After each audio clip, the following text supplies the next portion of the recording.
સનાતન ધર્મની વાત કરું છું. સનાતન ધર્મ એક અદ્ભુત વૈજ્ઞાનિક ધર્મ છે અને આ વૈજ્ઞાનિકતાની આડમાં ઘણી જગ્યાએ ખેલ થતો હોય છે.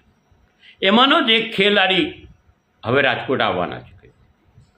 આપ જાણો છો સનાતન ધર્મના અંદર ક્યાંય પણ અંધશ્રદ્ધાને સ્થાન નથી. સ્ટેજ પર ચડી જુદા જુદા ખેલ કરી લોકોને મૂર્ખ બનાવી અને અંધશ્રદ્ધામાં બઢાવો કરે છે. આ એ જ વ્યક્તિ છે કે જેમણે એક વખત ગુજરાતી સમાજને ગાંડો કીધો હતો. આ વ્યક્તિનો મારો વિરોધ છે.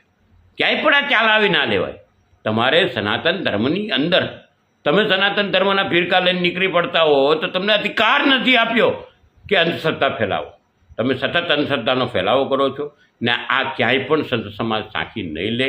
આ સતત એનો વિરોધ રહેશે અને રહેવાનો છે. કારણ કે તમે પરંપરાઓના નામે ચિઠ્ઠી ખોલું ને જાદુ બતાવું ને આવું કરીને જે બાગેશ્વર ધામથી જે ખેલ ચાલે છે આ ખેલનો અમારો ખુલ્લો વિરોધ છે ને રહેશે.